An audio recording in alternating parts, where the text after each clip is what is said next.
Hello and welcome to Probability and Statistics. I'm Benjamin Etkin, your professor this semester. This course uses MyOpenMath and an individual mastery model. You need to know how the course works and how to be successful. In the next hour and a half, you'll see how we learn together with the workbook, and about the workbook quizzes, the attendance assignments, the chapter exams, the midterms and the finals, as well as the documentaries and the projects. You'll learn what mastery requires and how to contact me to individualize the course. I've taught for over 25 years and had over 3,000 students. I know what works. Statistics is one of the most interesting and challenging courses we teach in mathematics. Again, welcome. Let's get started. Okay, welcome to Probability and Statistics 300. So this is basically an introduction to the course. We're going to go through the syllabus. We're going to look at MyOpenMath. We're going to talk about the first challenge. We're going to do a bunch of stuff. So imagine that this takes the place of the first day. That's how I'm imagining it. I'm going to tell you a little bit about myself, how I've arranged the course, what I expect from different parts of it. So I think you'll find it very useful. There's also things that are in this first day welcome speech that are nowhere else. So be sure that you take the time to go through it. Imagine this is the first day of class, but you haven't had to take the bus to school or drive to school or wander around looking for a parking spot somewhere and then finding the classroom and all that good stuff. So you're already there, you're already set, life's good. So first off, I've taught at CSUS, I've taught at UC, and there are many things. There are many reasons that I prefer teaching at American River College, and since I was a student at all three as well, there's many things that I enjoyed about being a student at American River College over the other two as well. Some great things at CSUS and UCD, but we have a lot to offer as well. One of those is class size. We have small classes, which means that getting in touch with me is part of how I conceive of teaching. So I encourage you to do that. Getting to know your other classmates. Someone has already posted on the forums that she's hoping to start a study group. These are all great ideas, and a small class size really makes that work. Access, just the fact that we're in the community, it's fairly hard to get down to UCD. It took me 3 buses to get down there when I was a student. Your library card will still get you on the bus, so wear your mask and get out there. The Learning Resource Center is where we have all of our tutoring. That's all online, and that is very valuable. Successful people get help. That's kind of how it works. So make sure that you see that as a way to succeed. You see that in positive terms instead of in negative terms. So a little bit about me. I started at American River College. I started when we had different numberings for courses, and the campus was much smaller. We only had about 10,000 students in those days. We're up into the 30s now. So a different school, a very small, kind of very friendly school. And then I got my bachelor's from CSU Sacramento and my master's from UC Davis. My area is combinatorics. Combinatorics, if you search for it on like Wikipedia or something, is about counting, and that's certainly a good way to look at it. But this picture that you can see is actually of an early supercomputer. So the blue kind of haze inside of it, behind that glass, is wire. So this supercomputer does not have a clock. There is no system clock in this thing. And the way that it can get away with that, in other words, the way that pieces of data don't run into each other and questions get answered before they're even asked somewhere else by the computer, is that every pair of components in this computer is connected by exactly the same length of wire. Now, not having a clock in a supercomputer is a really good idea. You're basically saying that it's calculating as fast as it physically can. It's not artificially being slowed down by a clock. So it's a good idea, but it's not the best idea. There are other ways of designing computers. There are other ways of designing bus routes and airline networks and the ways that packages flow through freight services that are much more efficient. The Berlin Airlift is an example of that. When push comes to shove, we can usually make things a lot more efficient than they are now. Now, efficiency is a word that sounds somewhat abstract, but I think of it as being able to do more with less. And we need to be able to do more with less. So thinking mathematically, thinking about how networks work is kind of my area of mathematics. In terms of being a faculty member, I've been on the Faculty Senate through some kind of strange times. I've served on evaluation committees for my colleagues. I was on the Equity Committee from the very start. I've served on a lot of hiring committees. We've got some good people, younger faculty members coming up. And sometimes I have actually coded homework, which means that I write the code that creates the question. So the algorithms that actually make the questions that you see when you log into MyOpenMath. So that's fairly far outside of my training as a mathematician, but I've really enjoyed that, and it's really allowed me to conceive of teaching online as a very collegial activity with other math professors from around the country, and opening the door to providing high quality math instruction for free, not just here in the United States, but everywhere in the world. So I'm really pleased with that.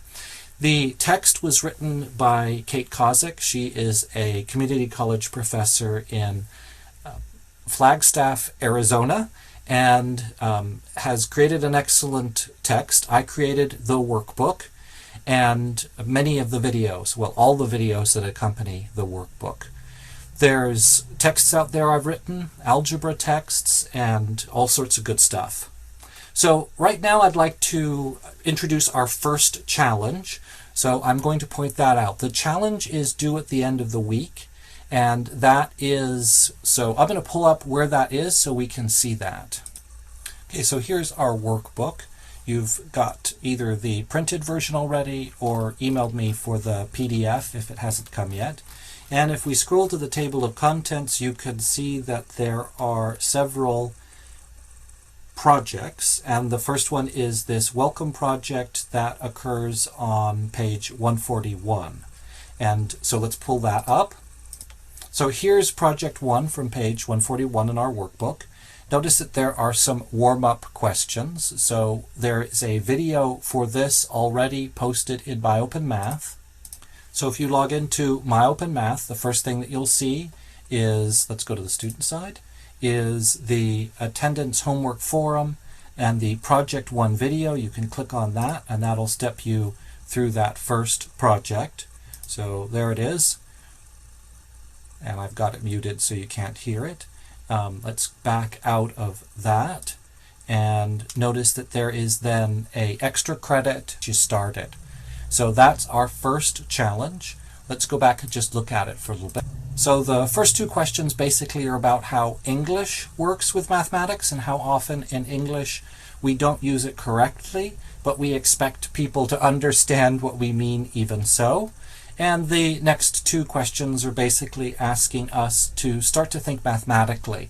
And in an algebra context, which is pretty much all we're going to use in statistics, a lot of arithmetic, is the idea of undoing, of working backwards, of knowing where we stopped, trying to figure out how we got there. So that video will step you through these, and then of course the project will ask you some questions. This first one is entirely extra credit. So every Tuesday this semester we've got a chapter exam, a midterm, a pre-final, a final, or our climate change video later in the semester.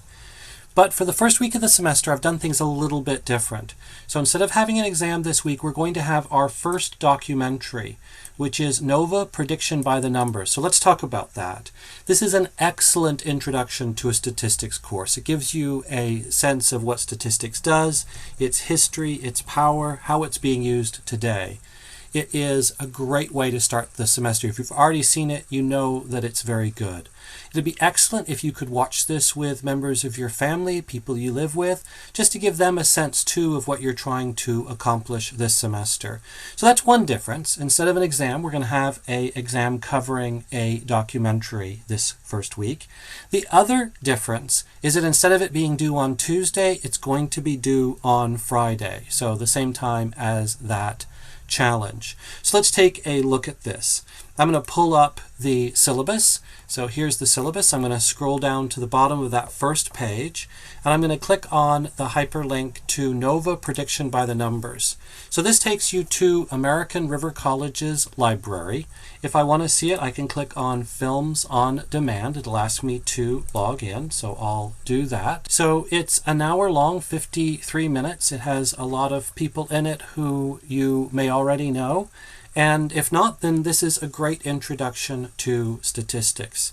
It's only an hour long, and it takes the place of our first chapter exam. So we're not going to have that until next Tuesday. Not the first week of the semester, but the first chapter exam is the second week of the semester. Our big exam is covering prediction by the numbers. So I really recommend that you watch it 3 or 4 times.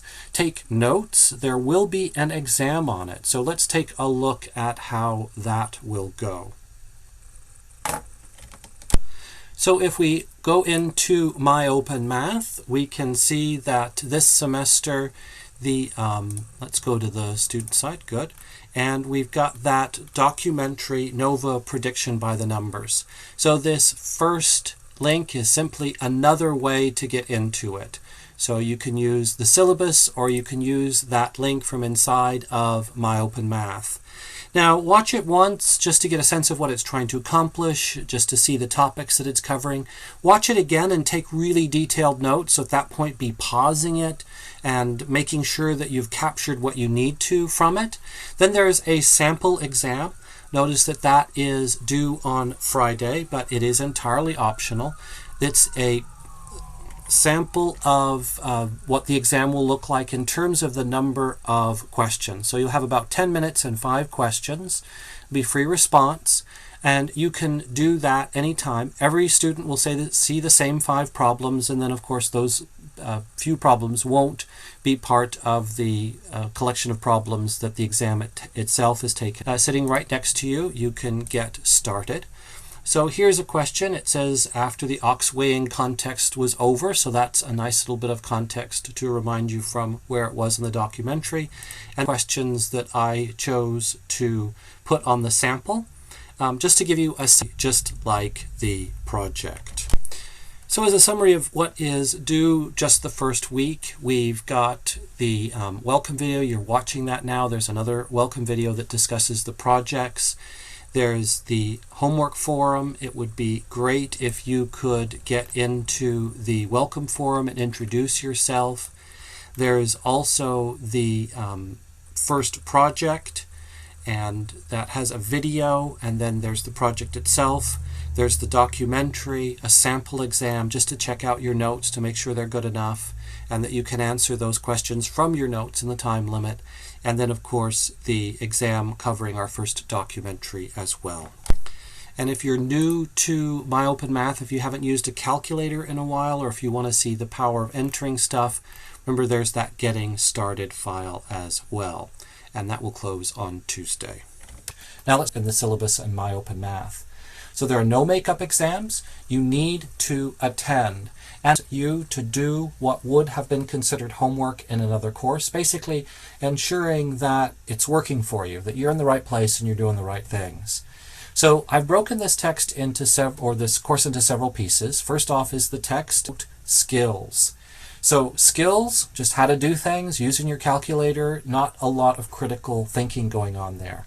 Instead of a reading, this semester I have a documentary. That's NOVA's Prediction, and I think you'll enjoy it. I really do believe that. I enjoy it when I watch it, and I've certainly watched it many times. The idea there is to teach you the breadth of what statistics is able to accomplish and what its values are, what its philosophy is. There are challenges, response to things, which is very often a socially trained response. That also is to show you how statistics actually works, how we apply it. And those of you in the companion course, we've got a pre-algebra section that'll just teach you, I use the word teach, but remind you of the math, and then some challenges that highlight the rigor and really the fact that math does a lot of things that statistics could never do. So let's take a look at the syllabus. Okay, so here is our syllabus. And as it says, Introduction to Probability and Statistics, that is Stat 300. And this is an asynchronous class, which is huge. Many times over the course of the summer, as I've been planning this class for you, it's become abundantly, painfully clear to me that to teach well, for you to have the tools that you need to learn well, but also honor what it means to teach an asynchronous class, there's a lot of compromises. There's a lot of things that are not like a in-class online course where everyone logs in at the same time and asks questions at the same time and hears other people's questions and everything that kind of emulates a class. So be very sure, be very clear that you are in an asynchronous class. This class is not delivered so that you have to take it at a particular time. You can be working on this class, and the way I've designed it is that everything gives you 2 weeks from start to finish before the deadline. So you've got to balance that time yourself when you're going to be watching the videos, taking the initial quizzes, doing the attendance, taking the place of homework, when you're going to be taking those chapter exams. So a lot will fall on you, and certainly a lot more fell on me, just in terms of getting resources that could be used in the morning, in the noon, in the night, on the weekends, on Tuesday afternoons, whenever it is that you have that time. So that is a key component of this course. That is, in one sense, the single most important direction that this course had to take. If that does not work for you, then get in touch with me or the dean pretty darn fast and get yourself into a class that meets at particular times, just remotely. In fact, those classes could be considered remote. This one is not only being delivered online, it's also being delivered at who knows what a time. So I've got to get a lot of resources out there for you to make this work. So that said, welcome. So we're going to be using algebra, a lot of arithmetic, to discover something of the nature of probability and statistics. The idea here is to learn enough probability and enough statistics to actually be surprised by it, to actually have it tell you that it has value, that there are times when you need statistics to avoid bias, to avoid simply falling in the trap that everything looks the same. So welcome. This is Introduction to Probability and Statistics. My office hours are 8 to 8:50, Monday through Friday. That could easily change. I definitely get in touch with you. This doesn't mean that I will only be able to contact you or you'll be able to contact me at those times, but it means that I will be almost certainly answering forum posts and emails at that time. So that is something that I would much rather have simply been, whenever we need to get in touch. Whenever you send an email, I'll try to get back to it as soon as possible, but that's required that we have office hours. This is a 4-unit course. There's 2 sections that I have this semester, one with a companion and one without a companion, and of course by email. You're getting a ton of email from me, and that's the address that it's coming from. So ethical conduct is about cheating. Now, I've designed this course so that I don't see the need for cheating in the classical sense. For example, I let my lecture student have a note card, assuming they've earned at least 90% on their homework. So for a very long time, I have loosened the restrictions on what it is to have resources with you. So I am perfectly clear with the fact in my own head, and hopefully in yours too, that you're going to have the book, you're going to have the workbook next to you, you're going to have your calculator, you're going to have your notes, all good stuff open and ready as you're taking these exams. So what is cheating? Cheating is when you present someone else's work as your own, or when you let someone else present your work as their own. Now, there's all sorts of ways you can cheat. There's ways you can get caught. I don't need to go into that. And the responses to that, of course, would be being dropped from the class, receiving an F, or even being dismissed from school. I serve on the committee that deals with those sort of things. So let's look at this from a positive point of view. What is an education? It's not just to get a piece of paper. So what does it mean? As a student, your goal is conceptual understanding that allows you to solve problems in other settings. So if I ask you a question, understanding is demonstrated by being able to solve a similar question. When asked, you will be able to explain your reasoning in your own words and solve similar problems. So that proves that you know something, and I think that's very satisfying as a student to have that degree of understanding available to you. You're going to be working at home. What do you need? So home learning materials, and as I said, have them handy, take advantage of them. There's no need to imagine that you can't be looking at your book or your workbook during an exam or as your text. Statistics Using Technology, that's the second edition. We'll talk about that a little bit more in a sec. I'm pointing out that that is the second edition. The third edition of Kate's book only has R code. It no longer has anything for calculators, so you really do need the second edition. She teaches at a school in which everyone has computers, and that's beautiful in that situation, but AR chose not to go there. We've spent our money other ways. The Probability and Statistics Workbook, that is essentially the thing that I created when I was imagining teaching this class in a hybrid setting, some in class and most online. But the workbook is basically your notes. The workbook allows you to have a really good sense of what it is that I'm looking for handy all the time. You also need a computer for this class, and that's primarily for R, but basically because virtually everything is going to be delivered via a computer. I use a Linux. I use Ubuntu Linux. I have used it for 7 years now and would never go back to the Macs and PCs that I used before it. You can get a computer for $120, a Raspberry Pi desktop kit with postage is less than 140 bucks. You plug it in with an HDMI cable to a television. So there's computers out there that are less than textbooks. A Mac is fine, a PC is fine. Notice a Chromebook isn't really a computer in that sense. You can emulate it in certain ways, but you have to be pretty tech savvy to do that. You're certainly free to do that, but I haven't listed Chromebooks for that reason. I have no interest in dealing with things that require emulators to run on them. That Penguin is called Tux. Tux is the mascot for Linux. You'll certainly need notepaper and a pencil to work through the workbook. You'll be watching videos, me going through the workbook with you, and as we do, we'll answer questions, we'll work through harder problems step by step. That is the closest thing to emulating a classroom environment, is that development of an idea together.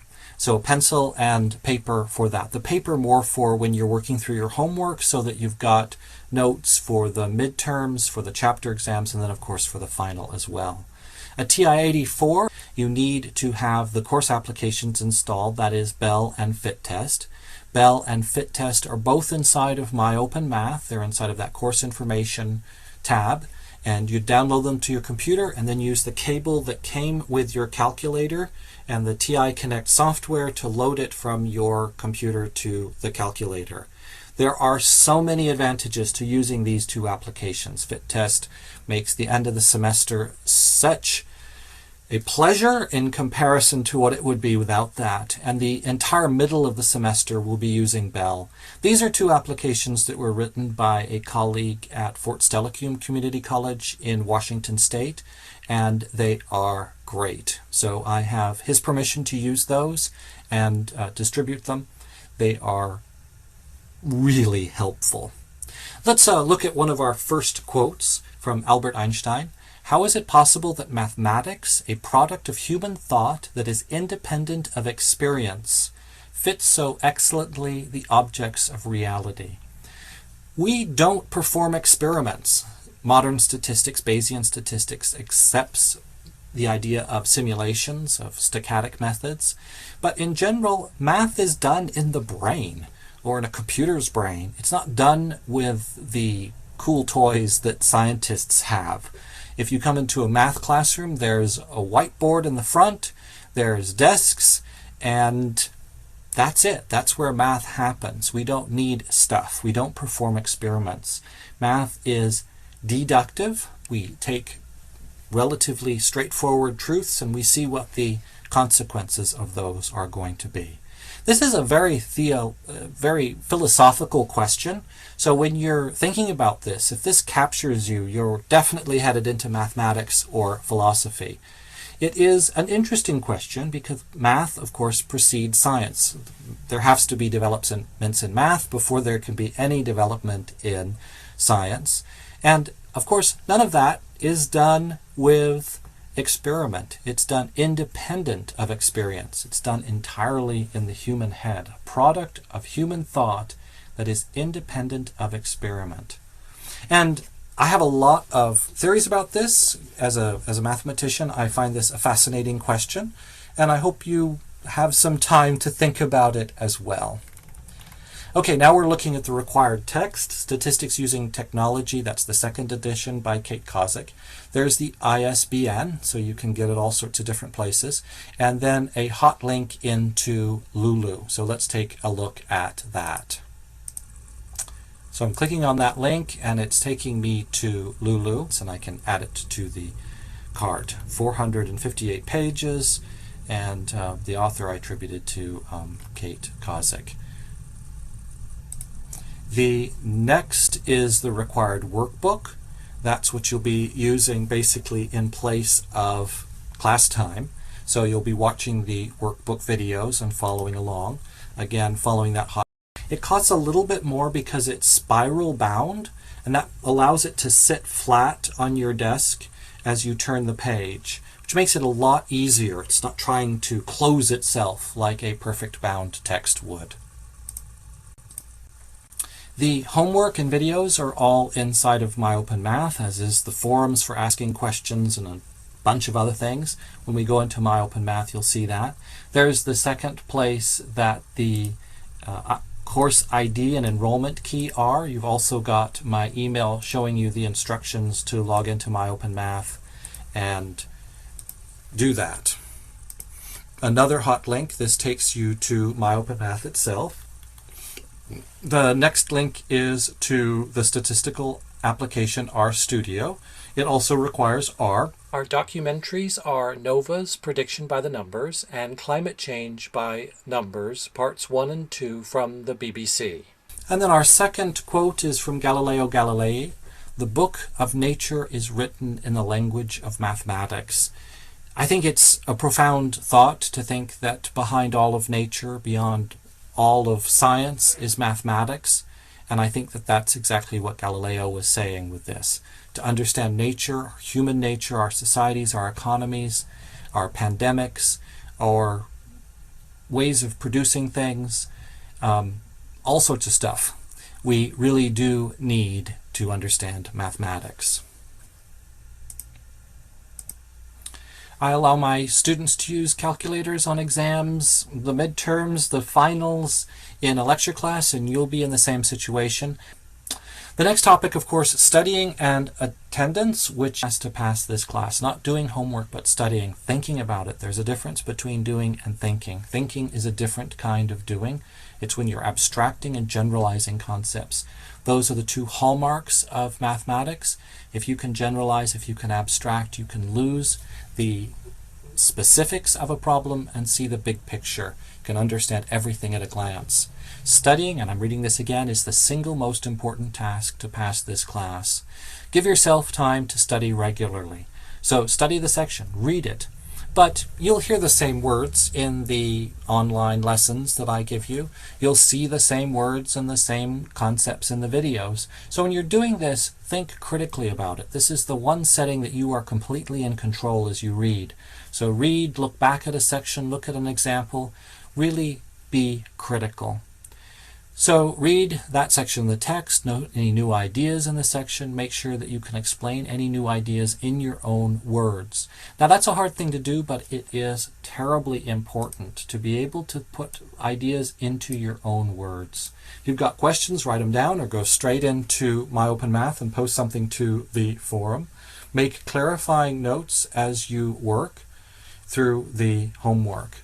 Complete the attendance assignments. So that proves that you're here, that proves that you're making progress, that you're ready for those chapter exams, the midterms and the final. That will feel like homework in the sense that it's fairly forgiving. You've got more chances, 3 tries for each of those. If you have a question, refer to your notes and then the text.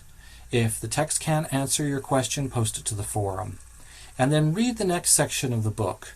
Reading is important, and reading puts you in the mindset of doing mathematics. Mathematics is deductive. We're not experimental.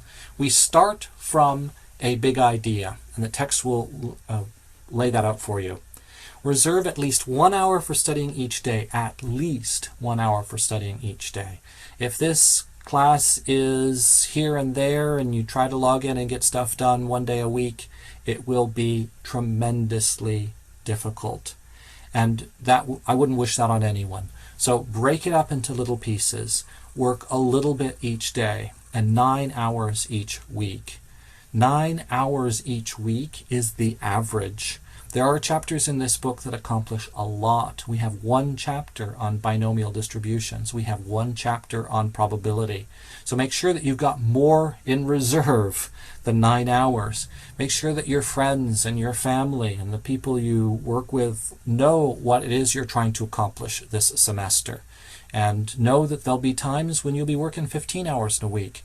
There's nothing wrong with that. If I was taking this course, when I took statistics, I worked very hard at it. And that is another hallmark of mathematics. There's chapter exams and there are midterm exams. So basically the distinction between those two is the amount of content that they cover and the detail in which they ask their questions. Chapter exams very detailed about an entire chapter. Midterms about half of the text. Any other class, this would be a 2-semester class, but statistics has been for a long time for a few people going into medicine and other disciplines. We'll talk about other ways of satisfying this requirement. Most majors in the CSU system do not require statistics. And I guess I should point out, because this is in our very formal way of saying things, just going back to the previous section, completing each attendance assignment on time is a course requirement. So course requirements are basically things that you have to do in order to remain in the course. I'm going to point out the obvious. Exams which are missed earn no points. So that doesn't mean they go away. That means that they are basically increasing the denominator and not the numerator and making it hard to pass. Attendance. Be an active learner. Critically examine what you learn in the online sections. Now, it's easy for me to say that because I know a little bit about different kinds of statistics. I know a lot about Bayesian statistics. I know a lot about modeling, which are different from classical statistics. And you'll hear me say that over the course of the semester. And I'm not doing that in any way to belittle the role of classical statistics. I'm simply doing that to encourage you to bring your own critical thinking to this. You can be critical too. And I hope that throughout the semester, when you hear me say, and this is how I'm supposed to teach a classical statistics class, you are thinking to yourself, well, I've got some experiences of my own. And in classical statistics, I'm going to give you one quick example. If you flip a coin 100 times and each and every time it's a head, and I ask you, what's the probability that the next toss will be a head? You are supposed to say 1/2. A fair coin, each head or tail has a probability of 1/2. But I think enough of us have been out in the world to know that that coin probably has 2 heads on it. There are such things. In other words, we're probably being lied to. And some other way of thinking that says that we're supposed to get a head or a tail equally likely probably isn't working. Be critical of this. Now, that doesn't mean that there are times that you and I have to accept classical arguments. What it means is that I don't want you to blindly accept them. I want you to be really critical of this. Don't assume that because something is in an introductory statistics class, it is the only way of thinking. In many ways, the things that we present in this class have been discredited for decades. But regardless, if you take away from this course the idea that you can think critically about things, if somebody tells you that something is good and something else is bad. That's another context that I would encourage you to be critical about. Take excellent notes as you work through your assignments. Explain everything as you would to yourself 4 months from now when you're taking the final. Do everything you can to make your life easier the day that final comes. Of course, those midterms as well. Online assignments serve as attendance and is a course requirement. Students who miss 2 chapter attendance assignments will be dropped from the course. So miss means that you didn't make it up to that minimum 80%, and so you will be dropped. Of course, get in touch with me if something else comes along, and we can certainly work through that if I know what's going on. So our next quote comes from Lynn Steen. Despite an objectivity that has no parallel in the world of art, the motivation and standards of creative mathematics are more like those of art than of science. Math and science are essentially the same thing, different manifestations of the human ability to look inward and to find things that haven't yet been manifest in the world. Mathematicians do that to lay the foundation for science. You can make the argument that artists do that to lay the foundations for our society, to see ourselves, to critically ask, is this the world we want to live in? Lynn Steen was president of the American Mathematical Association. Assigning grades, this is completely typical. There's nothing in that grading scale unusual. Anything in the 90s is an A, the B is an 80s, C in the 70s, you get the idea. There's lots of ways to determine that, demonstrate that you know what you're doing. The attendance assignments, the place, kind of taking the place of homework, 10% of your score. A lot more work than that, but 10% seems fair as you go through that. We're going to have an exam on the documentary Prediction by the Numbers, and then near the end of the semester, another exam covering climate by the numbers. So 5% for that. Our projects are 15%. A lot of critical thinking there, a lot of things that may initially seem counterintuitive to you. Chapter exams, the largest source of points in the entire semester, 30%, about 1 point in 3. The midterms, 20%. There's 2 of those, dividing the semester into 2 pieces. And, of course, the final, 1 point in 5, 20%. We'll return to talk about these some more. For now, basically, notice this. It's easy to say, oh my goodness, there's all this stuff. The better way to look at that is to think of the law of large numbers. The more assessments there are, the better that average is. If I give you 1 exam and you're just feeling great and life is good and you've had time and you got sleep and you've eaten well and everything's fallen into place beautifully, you'll do well on it. And if you haven't, you'll do poorly on it. And that certainly tells you how you're doing that particular day. But the more kinds of assessment there are, and you can see I have lots of different kinds of assessment here. Chapter exams, midterm exams, final exams, projects that are very thoughtful, a documentary that you can watch with your kids or your parents or your significant other, attendance, just the idea of plugging away the work of being a math and statistics student. I'm really trying to get lots of data points, and as a statistician, I really want lots of data points to be confident about the grade that you earn at the end of the semester. I sent out an email about configuring your email, so if you haven't yet, go into your email and configure that. Online etiquette. It is so easy when you're not sitting in the same room with someone, when you haven't kind of seen their humanity face to face, to be a little bit less respectful. So I try to be even more respectful. Demonstrating respect at all times is a course requirement. They can certainly be casual. We are all Californians. You've seen my email. I sign them Ben.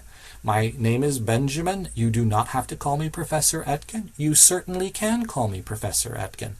Avoid any disparaging terms. There is no list of disparaging terms. Just be thoughtful about that. Be respectful. And thank students.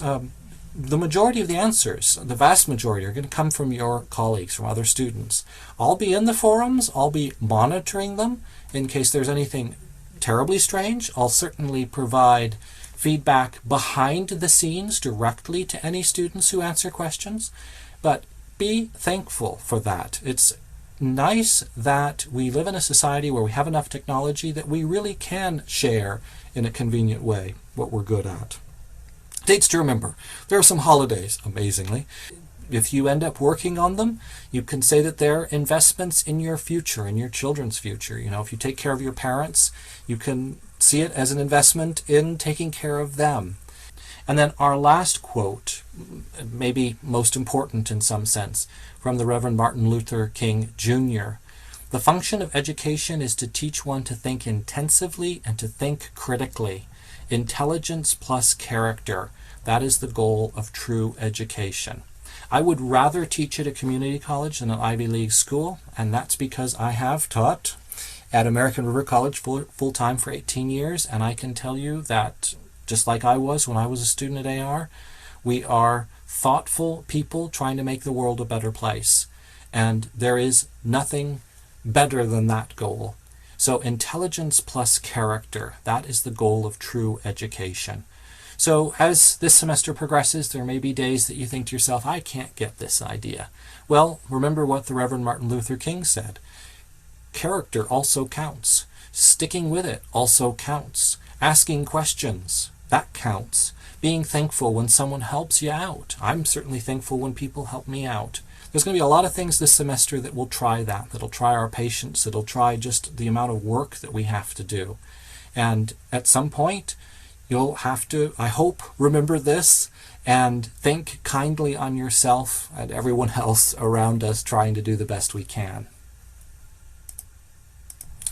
The next page is a list of everything that you are supposed to learn this semester. So let me say that if you're starting a college level stats class and it's entirely online and it's asynchronous, and you're looking at a syllabus, it's already got a ton of stuff in it, you turn the page and you see this, let me say that I am told that I have to put this in the syllabus, so in no way do I feel that you have to look at this.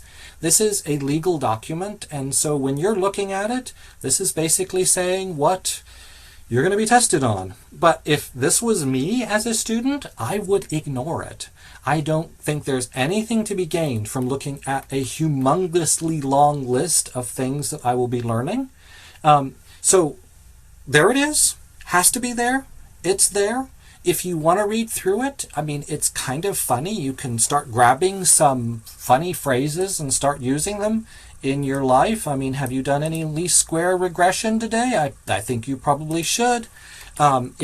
It's pretty darn easy to make some jokes about doing modeling. So my only point in this is don't let this throw you.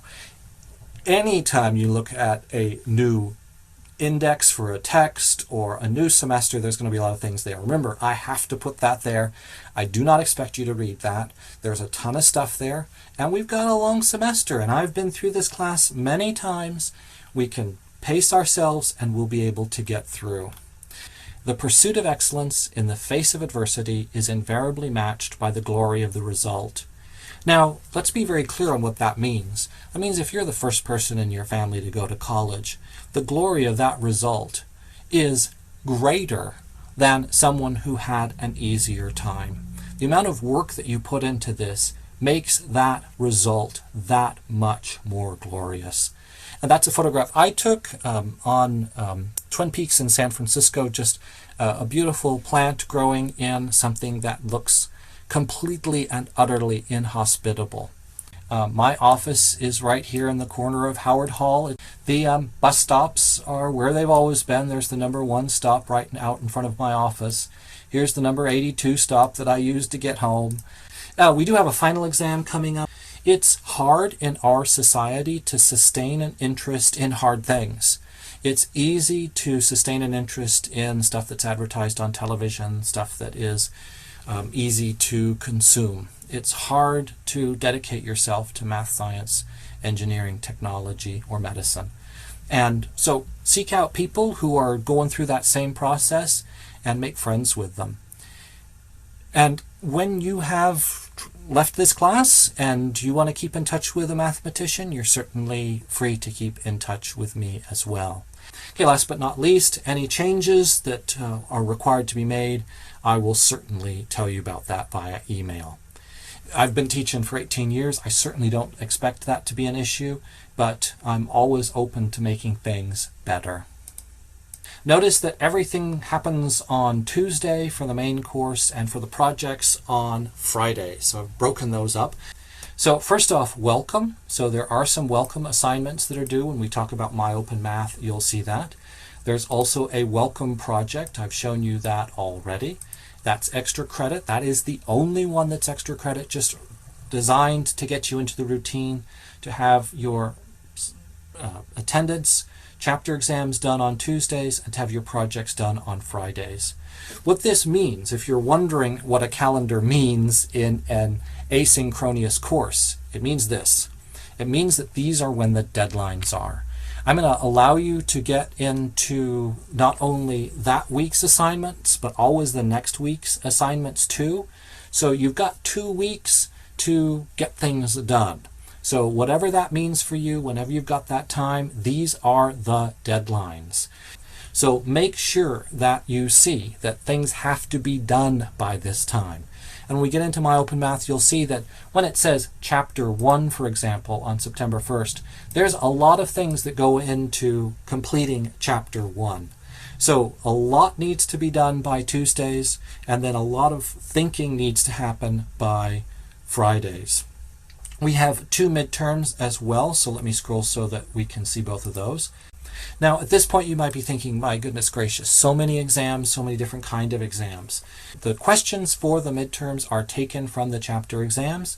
The questions for the final are taken from the midterm. So it's like a triangle. Lots and lots of questions on those chapter exams, but gradually the more important ones show up on the midterm and then again on the final. The idea here is that it's easy to learn something. It's also very easy to forget it. It's harder to retain it. So the midterms really encouraging us to keep on top of things. The final itself is somewhat unusual. I'm sure you can tell from this that I have both a pre-final and a final itself. And there's a lot of reasons for that. One is that a final is a huge amount of the course in terms of the credit needed to pass. And that's stressful. I know it's stressful for me to think about taking finals. The pre-final is, in many senses, a final. And if you like your score on the pre-final, you do not need to take the final. In other words, this provides a kind of built-in safety net for that last and most important exam for this semester. Okay, notice that there's 11 chapter exams. Okay. Now let's go back to that first page. Okay, so here we are back at the page that started this all. I'm now going to go into MyOpenMath. Before I do, let me explain the presence of Frances on this slide. You're almost certainly going to hear her over the course of the semester when the letter carrier comes, or if she hears something, you might hear her start barking. So she's the accompaniment for this semester, at least at my end. And also kind of the reason that I force myself through to pay for her vet bills and her dog treats. So let's take a look at MyOpenMath. Okay, so here we are inside of MyOpenMath. This is the student view. First thing I want to point out is the course resource tab at the very top. When you click on it, a bunch of stuff loads. There's the syllabus if you want it again. The course information, Kathy Kozak's book can be read online. You can download a PDF of it or another link to the printed copies. The workbook was created by me. The homework and workbooks were developed by, or just the homework was developed by a professor at Fort Steilacoom and myself, and I made all the videos. The course itself, like the workbook and the text, is a Creative Commons share and share alike license. Go into the welcome forum and introduce yourself.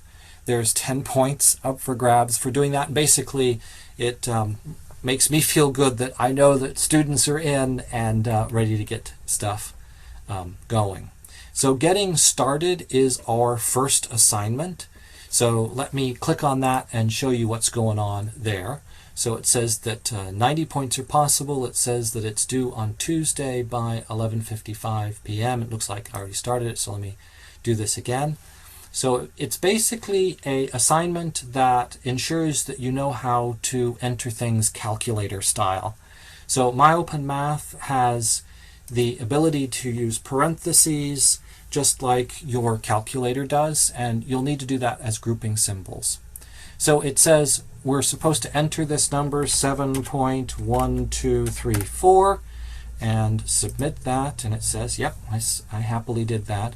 This is by far the easiest assessment of the entire semester. It's basically getting you started using algorithmically generated homework. So I'm going to submit that. Oh, not changed since your last submission. Okay, then I'm going to go to the next question. And it says, my golly gosh, how do you enter things? So I enter a square root with SQRT. I enter grouping symbols with parentheses. I enter exponents with the caret symbol. So this, it wants me to enter the square root of 5/2. Notice that the moment I click on it, it shows me the that's called MathQuill, that allows you to enter things symbolically as you see it. I'm going to enter it calculator style first, so the square root of 5, and then I'm going to arrow to the right to get out of the radical. So I use the arrow key on my keyboard, and then over, that gives me a denominator. Notice that syntax incomplete has appeared, because if you're going to divide, you've got to divide by something, and I'm supposed to divide by 2. So that looks really good to me. 7/3, I'm going to enter that as 7, and then I'll use the slash on the keyboard, thirds. And now we are supposed to be doing some, it looks like, exponentiation. So let's do that. So 6, and then I'm going to use the caret key on the keyboard. That's Shift 6 to get the exponent. You could just as easily click on the exponent key. I'm then going to arrow to the right to put in a denominator, a slash, that sideways slash, and then 3 to the second power. Now, when I've got a denominator, this 1 over, notice that MathQuill now allows me to load this as I see it. So 2 to the third, I arrow to the right to get out of the exponent, minus 3, and I don't have to worry about putting in those parentheses. I'm going to submit this, and it says, happy days. And now let's go on to the next question. That was question 2, arrow to question 3. And it says we're supposed to enter as a mixed numeral or in lowest terms. So 7/3 is an improper or vulgar fraction. It looks like 3 goes into 7 twice. So 2 space 1/3. Not a valid fraction. Mixed numbers are not allowed. Oh, okay. So what, it didn't want a mixed number. That's fine. What does it want? Must be in lowest terms. Well, 7/3 is in lowest terms. Okay, so 7/3 does not have to be in lowest terms. Does have to be in lowest. Well, 1/3 is already in lowest terms. And this one is in lowest terms. What do they want us to do this? Is this 5/2 that they want? Let's find out. So submit, it said no, it wanted 2.5. Oh, we're just entering these. Okay, 2 space 1/2. So that space makes it 2.5, just like putting in a plus sign. So let's see if it's happy now. Okay, it's happy now. Good. So submit that. We've already submitted. That's right. Scroll up and go to the next question. You can see that these are basically just asking us to learn how to use MyOpenMath. So this next question says, enter this thing. Okay, well, I'll press an X from my keyboard. Shift 6 to get the caret. A 2 for an exponent. I'm going to arrow to the right to get out of the exponent, plus sign. A 4. I'm going to click on the square root symbol, x plus 1. Now, when I arrow to the right, I get out of the radical, but if I click divide, I've got an issue, because in what I'm supposed to be entering, the x squared is inside of the numerator. So I'm going to delete to get rid of that fraction, because it was in the wrong place. And I'm going to put in parentheses. So I actually just used the parenthesis key on the calculator, and it put everything in parentheses. I'm going to then press the slash to get the denominator. And now I've got everything in the numerator exactly like I should, but it's warning me that I can't have a numerator without a denominator. So 5 minus x to the third power. And I click away from that and click submit. Let's see if it's happy. And it is happy. Let's go to the next question. So it's asking me to enter a sine and a logarithm and a pi and an x and all sorts of good stuff. So sin is the sine function. Pi is on my keyboard. So I just clicked it there. Over, so I'm going to click the /6. I'm going to arrow to the right to get out of the denominator x.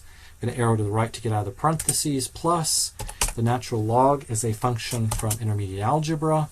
That's an x over 2. And then all of this is over 3. So syntax error just because it hadn't seen the 3 yet. Let's submit that and see what it says. Okay, so it's happy. This is our first assignment.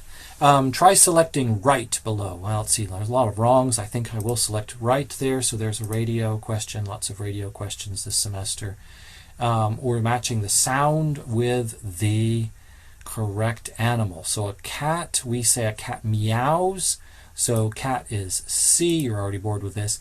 Dog goes arf, I guess. Certainly not ba, I would think that was a sheep. Moo, I would think of as a cow. So arf, okay, that's fine. Maybe not bow wow or something. A cow goes moo. And so there's a matching question. Good, happy there. Some more entering questions. So let's see, the square root of 5, and then I arrow to the right. Over, I can use this fraction key. 2. Well, I think we did this one already. 7/3. Yeah, we did.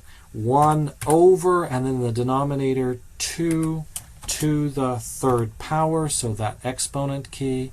Then I need to arrow to the right to get out of the exponent, -5. But I didn't arrow to the right twice. If I used the right arrow key twice, I'd get out of the exponent and the denominator. And then log is a function, those parentheses, I'll click on that, of 4. Let's submit this and see if it's happy. It looks like it's happy. Let's go on to the next question. We're almost done. It's asking us to input a bunch of stuff. You get the idea. Okay, that's our first assignment, basically making sure that you're in and you're doing stuff and that your keyboard works and all that good stuff. We've got MathQuill now, which is pretty powerful as we enter these things. So there is our first assignment. Let's go back to perhaps something a little bit more interesting. Let's see more of what's going on in MyOpenMath. So I'm going to click on the course up here. There's the syllabus, the course information, the welcome form, the getting started assignment. There's a forum where you can ask and answer questions. You can also ask or answer or ask a question from within the question itself. So when we look at the Chapter 1 homework or the Chapter 1 videos, the first thing you'll see is the online lesson for the workbook. So the idea here is that you click on this and you can maximize it to fill the screen. Welcome to Chapter 1, our first look at the vocabulary of statistics. And as I'm talking away, whatever time of day, whatever day in the week, maybe even as early as 2 weeks before the assignment is due, you can have your workbook open and we can talk through it, and you can be taking those notes and glossing it with any other notes. When you finish that, when you have your workbook completed, then you can take the workbook quiz. So the workbook quiz will ask you some questions. Let me show you what that looks like in this case. Ooh, there's going to be a timer. I've only got 5 minutes. So the parameter is a number calculated from the population. So I submit this and it says, yep, that's correct. And the timer's still going. I've got 4 minutes and 46 seconds. Interval data that is ordinal, but you can now subtract. Probably shouldn't go through all of this, but you get the idea, right? It's asking me questions from the workbook. I'll submit that. Might as well just show you the next question. An observational study when the investigator collects data merely by something or asking questions without changing anything. Now, this isn't asking you to make up an answer. This is asking you, I'm going to go back to the page we were just at, to have your workbook open, to have just gone through it, and you'll have all those answers laid out for you. So that workbook quiz will open your attendance. Now, the Chapter 1 attendance is not open right now. Remember, I'm on the student side. I'd have to commit to complete the Chapter 1 workbook quiz with 100% in 5 minutes. In other words, I have to have my workbook complete and ready to go. If you do not pass the workbook quiz, email me as soon as possible. Attach a scan, a video even, or a PDF of the completed chapter from your workbook. If there's a technical issue, tell me about that as well. Also notice that there are makeup workbook quizzes for chapters 1, 2, and 3 only, but those scores are not automatically recorded. You need to email me to tell me to enter those scores manually. Now, the homework, the Chapter 1 attendance, or all the attendance assignments only give you 3 tries. So if you want practice, here is an ungraded practice assignment. It will close like all the others. It has a deadline, but I can look at a question. In a study, the data you collect is temperature in Celsius. What is the level of measurement? Well, I can't do division, but I can certainly do subtraction. So I'm going to say interval. Let's see if it's happy with that. It's happy with that. Okay, and then you can always try a new question. You actually get 100 new questions in the practice. So this is optional. You do not have to do it, but it gets you ready for the attendance homework problems. They come from the same place. They're the same problems, just I have a different setting on them. This is not graded or recorded. The other is. The optional practice gives you 100 tries. The homework itself, the attendance itself, gives you 3. So I'm going to go back again. And once I do the attendance and earn at least 80% on it, I get into the Chapter 1 exam. Very rarely, students run out of attempts for the attendance assignments. Remember, there's only 3 attempts for each of the questions, and you still need to make 80%. So once in a while, that does happen to a student, and if it does, get in touch with me.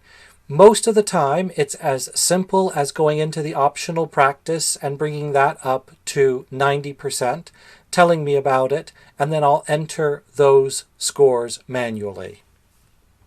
Now, the homework, I see the answer to each one as I do it, the practice the same way. The chapter exam is not that way. You answer them, and it tells you your score at the end. The problems are the same. It's just the way that they're presented is a little bit different. So let me go in as an instructor so I can show you what that looks like. So I'm going to go down here, and it will let me in because it will let me into stuff I've created. So once you click on this, notice that it's an exam. You have 90 minutes, so there's actually a timer again, just like on the workbook quizzes. And you have 2 attempts on each question. Not 100 like the practice, not 3 like the homework, just 2. And then as a reminder of what a time limit and a deadline means, it means that you have no answers will be recorded after 90 minutes or after 11 p.m. So there's 9 points possible, there's a deadline, and there's a time limit. So I guess I'll look at a preview. Notice how you can look at all the questions together. So here they are, and you can answer them and submit them, but you won't have that check answer box there. So I'm backing out of that. I'm going to go back up to the student side. I'm going to close the class resources. If you are the kind of person who is willing to help out other people, you're going to click on the attendance or the homework forum without having a question, just looking to see if anyone else has a question. But let's talk about where questions come from. So I'm going to go into the attendance questions, and I'm going to start this. And I am going to point out to you that there is a post to forum link. So if you've got a question with something from the attendance assignment, you can post it to a forum. And what's nice about this is notice that the question in its entirety, and at this point in the semester there's just words, but later in the semester there'll be all sorts of symbols and fancy notation, and all that will come over with this. You'll then click in the top and say something like, I was able to get this far and noticed this issue, and then I did not know what to do next. Was that a good start? Should I have done something else? Something along that line. You're talking to a fellow student when you type these. I'll certainly look at the questions and the answers, but basically this is for your fellow students to help out. And then you'll go down here and you'll click Post Thread, which I think I'll need to pull that up for you to see. So there's Post Thread down there at the very bottom. Okay, so there's our forums. We've talked about the chapter exams. We've talked about that mastery model with the requirement that you get 80% on the attendance in order to get into the exam.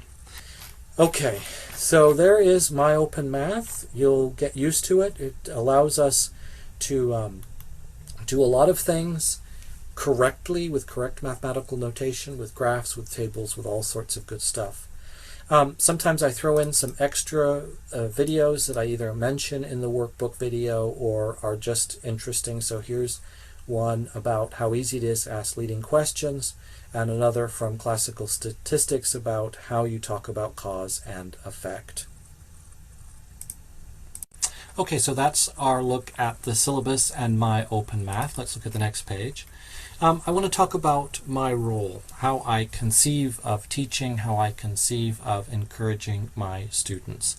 I teach with the carrot, not with the stick. There's lots of carrots, that is encouragements, if that's a word, things to encourage you to work consistently throughout the course of the semester. The stick is kind of that intimidation, that kind of command role. I much prefer teaching with incentives. I see myself as the guide, but you'll be doing the work. That means at the end of the semester, that achievement is your own. My student evaluations are excellent, and I think one of the reasons is perhaps not at the beginning of the course when it's a little bit daunting, but by the time we get into it, it's really nice to have the course broken into a lot of manageable pieces. And when you look at the challenges and the projects and all sorts of stuff that we do, that you can see that. And the goal here is for you to have the tools to do the work yourself. Now, here's one of the things that is in this discussion today that is not in the syllabus. Now, the deal with memorizing is less of an issue. You've got your workbook with you. You've got all sorts of stuff with you as you work through that. The final is more of an issue. And I think many times when we conceive of what it's like to be in college, that idea of cramming for the final is a big deal. And that's a trap. If you put yourself in that idea that at some point in December you have to learn all this stuff, it's just not going to work. You have to work consistently over the course of the semester. Now, one of the things that I have is a lot of data from students over the semesters. And there's something called data mining where you just look for patterns within data. And one of the things that I've discovered that if students work consistently, then their final score doesn't really provide me any new information. So let me see if you agree with this. If you earn at least 70% on each chapter exam, that's the lowest you can earn and still have a passing score. Notice that's not an average, that's the score on each one. This is not someone who does really well on one thing and then really poorly on the next. This is someone who's always doing consistently well, at least passing, at least earning a 70% on each chapter exam. If you're in this situation and you have at least an average of 80%, so 70% is your floor, 80% is your average, then you can keep your grade at the end of the semester. Now, your grade is built up of many different things, but basically this says that one of those things isn't the final. In other words, when we get out there towards the end of the semester, after you do your exam for the documentary, and you're in this situation, you've got at least a 70% on the chapter exam, and you have an overall average of at least 80% in the course, then you can keep that score. This is a pretty darn good deal. So if you've been wading through the syllabus and getting R installed and all that good stuff, this is a reward to you. This also is a reward to anyone who takes me seriously in terms of how I've set up this course. There's an exam for every chapter. There's 2 midterms. There's a lot of work that ensures that you're working consistently throughout the course of the semester. And I've done that for exactly that reason. If you work consistently, if you do what you need to do, then you will pass. That's what this says. You can keep that score at the end of the semester without worrying about a final. One of the other things, and some of you have posted this in your forum posts, there is a degree of stress about anything new. I've done statistics and mathematics for a long time, so it's not new to me. When I encounter a new part of statistics or a new paradox in statistics, I'm interested, but I don't worry too much about the fact that I may not understand it to begin with. I may have to make up my own examples, a simpler example, play with it for a little bit, change the context. It's easy to do things that are familiar to you. It's harder to do stressful things. And let's talk about where that stress comes from. If this course is stressful to you, that probably means that it's valuable to you. Probably means that it's important to you. Now that's a good thing. Look at that and say, well, that means I really want to get a college degree. I really want to be able to understand the world statistically. Now there are ways to make stress into motivation. One of the ways is when you feel stressed, get out the book and just read a sentence, a paragraph. Look at something, look at a diagram, pull up My Open Math and do one question. There's always a way to deal with stress that is useful, and that is turning towards, in this case, your homework, your assessments. Looking through your notes, looking through the workbook, rereading the text, watching the videos again. All that reduces stress. You're doing everything you can at that point. The next thing that I want to say, of course, is somewhat obvious. In our society, we think that things are easy if they're familiar. So you'll often hear people say, oh, calculus is easy. Well, that's because they're doing it and it sounds kind of fun to say that. And equally in our society, there's the temptation to say that new things are hard. So there's no need to use those words, easy and hard. If you're going to stick out a degree in math, science, engineering, medicine, that means virtually everything is going to be new to you for the next 4 years. Instead of thinking of it as being hard, simply think of it as being new. A note on placement. Lots of people, there's kind of this received wisdom that everyone has to take statistics. That is not in the least bit true. And I want to point this out. Most majors at CSUS, that is California State University, Sacramento, do not require this course. So make sure you're in the correct place. Make sure that you're a science major, an engineering major, nursing major, math major. Make sure you're in the correct place. I can't help you with that. That is something for a counselor. But it is a fact that most majors at our nearest four-year school, CSUS, do not require probability and statistics. Okay, the next is a quote. I love this quote.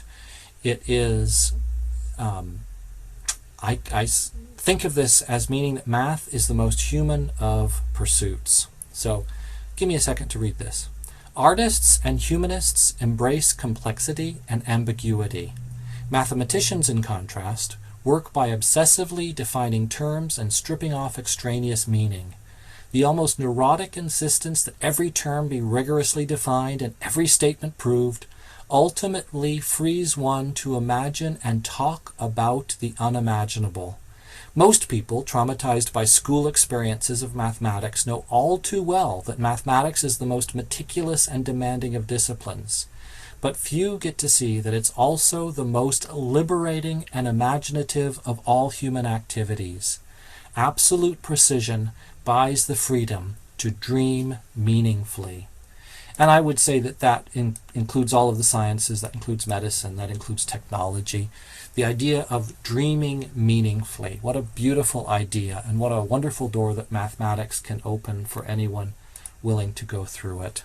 Let's talk about some of the myths about mathematics. The myth, and this is out there, so if you haven't heard this, good for you, but I certainly grew up hearing this. Some people are naturally gifted in mathematics. Well, that's not in the least bit true. The reality is that math takes work, and work takes time. If you're my age, you know that you probably could learn virtually anything. I could learn how to play a particular musical instrument, but I know that it would take time. Math in particular rewards people with careful, slow, and methodical personalities. So consider driving. Some people drive well and safely, others don't. And I think that perfectly shows the temperaments that mathematics rewards. How to succeed. Get help right away. This is not a musical instrument. You're supposed to be good at each step as you build the foundation. You don't squawk and screech initially. You just set your sights on learning the vocabulary, building up ideas slowly. Mathematics builds on itself. Reread your class notes. Look over those quizzes. You can take screenshots of them. And exams. Explain to yourself how you knew what to do in each step. There's free online tutoring, and then of course cut back on other things. There's no need to have a car during a pandemic. The bus system is running fine. After the pandemic, work here. Join a club, socialize with college students. It's much easier to convince college students that you have to go home and study than it is to convince someone who isn't going to college. It's also much easier to convince a college student that you're just really tired too. They'll certainly understand that. Attitude is essential. You have nothing to fear but fear itself. I mean, that's what got the United States through the Second World War, is that confidence. FDR, addressing the people of the United States, says you have nothing to fear but fear itself. And you might say, well, there's a lot of really scary things that were happening during the Second World War on two fronts, on the Atlantic side, the Pacific side. People here in this country with sympathies towards the Nazis. And what does our president say? You have nothing to fear but fear itself. And imagine how that would feel to someone in those times, or in our times for that matter, to hear a phrase like that. You have nothing to fear but fear itself. If you can conquer fear, then you're in good shape. The last is going to be a discussion of game theory, so I'll go over that. And one of the kind of sad but true statements from game theory is that people do not act in their best interests. So in a lecture class, I'd show some videos of some folks who did some pretty amazing things. Rick Barry was a phenomenal player, and if you're interested in bowling, you know who Jason Belmonte is. And we'll end with the climate change project. Okay, as a kind of reward for following along through that discussion of the syllabus and MyOpenMath and the texts and the calculators, everything else, here's our climate change challenge. This is entirely optional. You don't have to do it if you don't want to. I'll only use those people who participate to compute if the class made it to what it needed to. So basically, I'm giving you 40 points. And if you invest 0 points, so if you put a 0 in that amount invested column, then you'd save 40 points. You could use those 40 points over the course of the semester. So you have an opportunity to earn up to 40 points. You must choose to invest some amount between 0 and 40 points. You could invest 0 points, in which case you'd save 40. You could invest 40 points, in which case you'd save 0.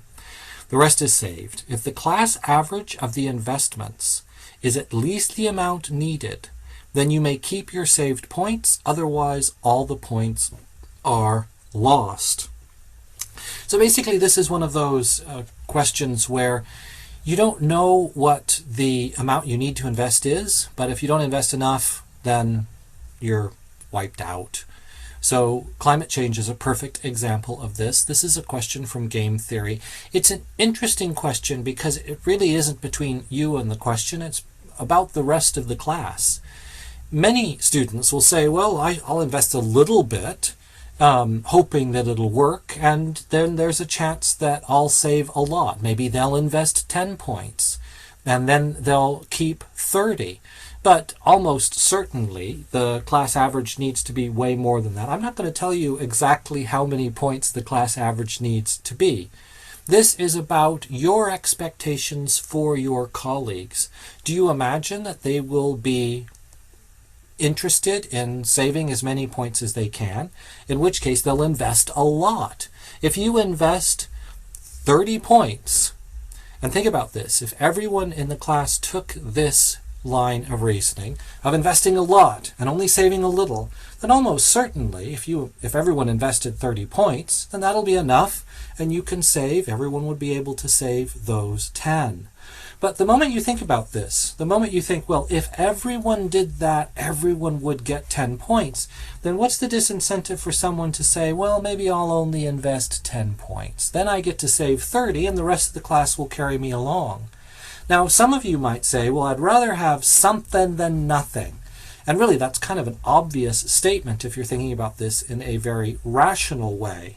But you don't think about this as one person. You're thinking, how are the rest of the class going to respond to this? Email to me. Tell me how much you want to invest and how much you want to have saved. Send me that by Tuesday night, and I will find the average, and I'll tell those folks who sent me the email what the result is. You don't have to do this, but I really would be interested to know what your reasoning is for your choice. There's no real correct answer here. The only correct answer would be a very logical answer in the sense of, I invested a lot because I'd rather get something than nothing.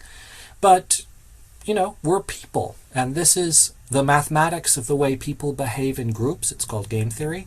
And so I am curious what you think about this. You may have other ways of conceiving of this problem in your head. Again, entirely optional. You don't have to do this, but if you do, send me an email with the title being climate change or game theory, something along those lines. Climate change would help me out for this semester.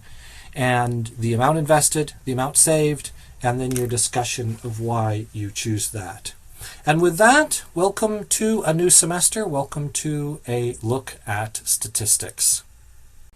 Beginning this semester, you have the option of logging into MyOpenMath directly. So this will first tell you the differences between what you'll see in Canvas and what you'd see if you logged in directly to MyOpenMath. Then it'll step you through instructions of how to do that. And then finally, it will give you a place to write down your username and password, how to get in touch with me if you forget either, and how to log in. So let's get started. So there are many differences. First, on the home page, the Canvas home page is static. It doesn't change. MyOpenMath's home page is unique to each student. Assignments that are closed are not shown. Open assignments are black, and assignments with uncompleted prerequisites are gray. They don't just disappear, they are gray. Assignments opened or extended by the instructor, by myself, will reappear. The gradebook is very different. So in MyOpenMath was designed and created by math teachers. It is sophisticated enough to deal with the individualized mastery model that I'm using this semester. So if you log into MyOpenMath, you'll see your score computed whenever you like over the course of the semester. If you're logging in through Canvas and you want to get a sense of what your score is, you can always send me an email for the correct average, and I'll take a screenshot of the page in MyOpenMath and send it to you. So in Canvas, missing assignments are not graded. That means that the gradebook becomes progressively more and more incorrect as the semester rolls along. All scores are computed using points, not averages, so it's a very simple way of computing the score that doesn't take the percentages into effect. And your gradebook is also static, so it doesn't know what assignments are late in MyOpenMath. In MyOpenMath, however, assignments can be waived by me. Scores can be computed using averages, which is the way I do compute your scores. Extra credit assignments, that includes the forums, can be assigned points. There's minimum points to receive credit. Remember, to get credit for the attendance assignments, you need at least 80%. That's part of a mastery model. It sees points from forum posts. It shows students two different averages. The average for past due assignments as well as an average for both past due and available assignments. So you have a much better sense of how you're progressing through the semester.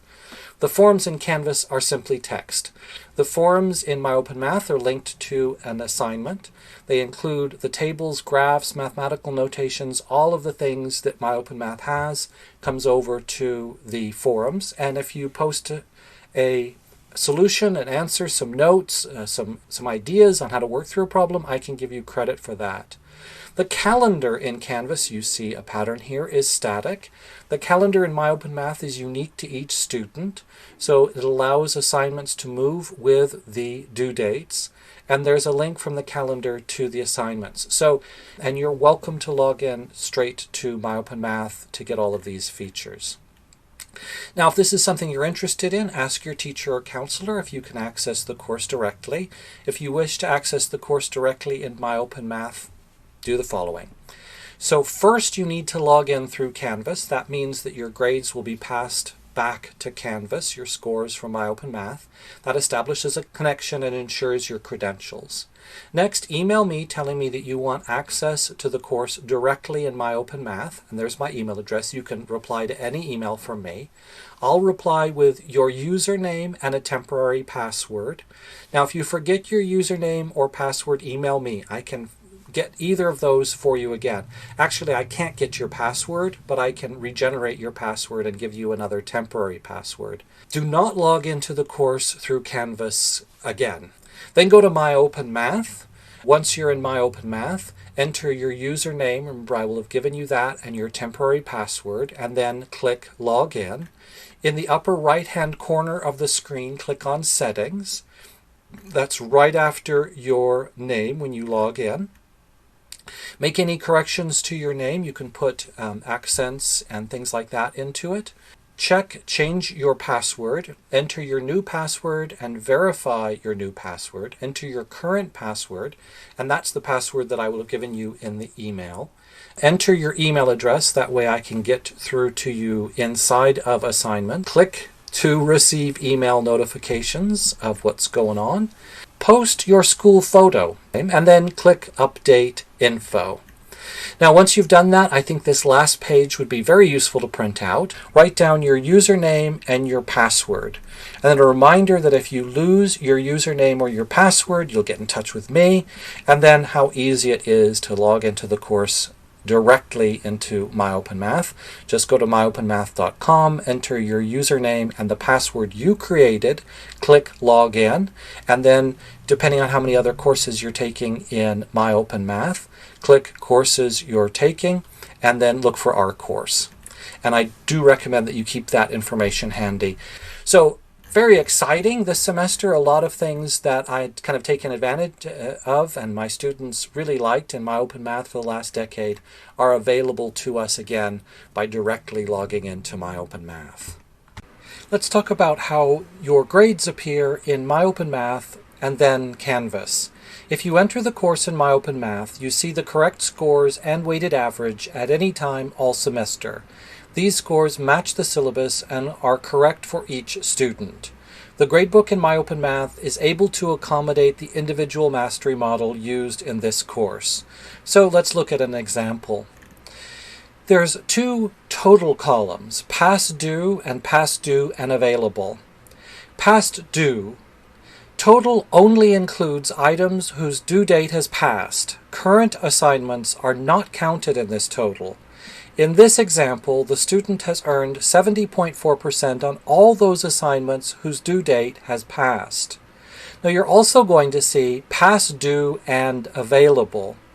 This total includes items whose due date has passed, as well as currently available items, even if you haven't started working on them yet.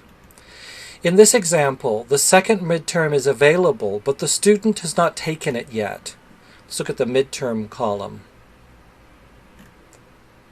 The second midterm is worth 120 points.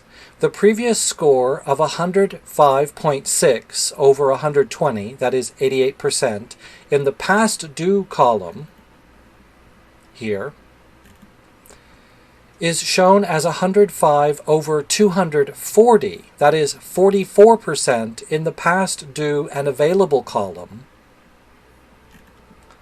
since there is now a total of 240 midterm points. Future assignments that have not yet opened are not included in either average. In this example, notice that the final average is shown as NA in both columns. The final is not yet included in the past due average since the due date for the final has not yet passed. The final is also not yet included in the past due and available average since the final has not yet opened. At the end of the semester, when all assignments are past due and no additional assignments are available, the past due average will be the same as the past due and available average. If you enter the course through Canvas, you see the average only for those assignments you have attempted. Those assignments that have not been attempted, are missing, or have been skipped are not included in your Canvas average. If you have skipped or missing assignments, it does not reflect your true grade in the course. Let's look at an example for a student who left early in the semester. So at the end of the semester, the total shown is 83.6% with a B, and that's because the option to calculate based only on graded assignments was selected, and that's the default. In Canvas, you have the option of disselecting calculate based only on graded assignments. This will give you a better average of your progress through the course. Here it is, disselected. When that same student disselected calculate based only on graded assignments, the total became 2.02%. In this example, the student had skipped or missed most assignments. As a result, Canvas only calculated the overall grade based on the few assignments that the student had completed. When the skipped or missing assignments were excluded, Canvas recalculated the average from 83% to the correct course average of 2%. Now, of course, that doesn't take into account all the other things that the MyOpenMath gradebook can do. Teachers watching this will know that there are two settings inside of Canvas that allows scores that have passed their due date to be marked as 0, but they do not allow for students to work after the due date. So in this course, we don't use them. That said, this semester I will be trying an experiment where I force zeros from MyOpenMath into Canvas. So there's a chance we won't have this problem with Canvas, but it still won't be correct. Again, if you have any questions about your grade and you log in through Canvas, send me an email and I'll send you a screenshot of your grade sheet from MyOpenMath. Here's a quick video to remind you how to do your projects in this course. So first off, we're in MyOpenMath. I'm going to click on Probability and Statistics, and I'm going to scroll down to the next project. So I see the next project is Project 6. It's the Let's Make a Deal project. So I then go into the workbook. I'm using an electronic version of it, but you'll have it in front of you. And I go to the index page. And I see that the first Let's Make a Deal discussion is on page 153. So I go to page 153 and I see, okay, so this is the first page of it. There's some questions about probability, and then there's the practice questions. So let's go back to that first page and let's see what's in MyOpenMath. So just like for the online lessons, for the attendance, you've got a video. So the Project 6 video is right here, the online lesson for the project. So I'm going to open that. And notice that this is exactly what you see in the workbook. So here I am introducing the project and stepping you through it. So we can let that keep going because that's what you're going to be doing. So how is this meant to be done? Well, you can certainly maximize that screen. You can be watching the video and following along in the workbook. Notice that this is taken exactly from your workbook, just like the attendance assignments are. So I'm going to minimize this, and I am going to now show you where the projects themselves come from. So if we go back to the workbook, you've had it out in front of you while you're watching the video, just like for an online lesson. You've seen the pitfalls that people fall into, including some very prestigious statisticians in this particular case who believed that the probabilities changed when that door was open. So make sure you can see why that's wrong. Make sure you can make the correct table. Now what happens next on the next page is practice for you, and this really is something that I want you to be able to do on your own. So go through and do these. What is the probability of winning if you stay? What is the probability of winning if you switch?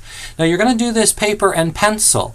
You're going to maybe have questions, in which case you're going to have to go back to the original project itself, rewatch the video, do the simulation again, whatever you need to be able to work through the practice problems on your own. So paper and pencil without consulting anything else other than maybe a calculator. And when you're done with that, then go back into MyOpenMath and notice that there's a project. Now the project is written. I coded these to match the practice in your workbook. Now not at the exact same numbers, clearly, but algorithmically generated to test what you've learned in the project. So let's summarize this. So you go into MyOpenMath, you scroll down on the course page to the correct project, you open your workbook to the index page, and you find that project. In this case, you find that it is on page 153. You go to page 153, and you follow along in your workbook with the video in MyOpenMath. Then, on your own, you do the practices. Now that may mean that you have to go back and look at the video a few more times and look again at the project that we worked through together. Once you've been able to do it paper and pencil, once you know what's going on in the questions I'm going to ask, then you go back to MyOpenMath and you launch the project itself. You'll see different numbers, but you'll see the same big ideas. I hope that helps. That idea of using your workbook, being able to do it on your own, and then going back into MyOpenMath to take the projects. So good luck with that. These are really fun questions taken from statistics, some very early parts of statistics, and questions like let's make a deal came out in the 1980s and were a big deal at that time. So I hope you enjoy seeing statistics actually applied to real-world questions.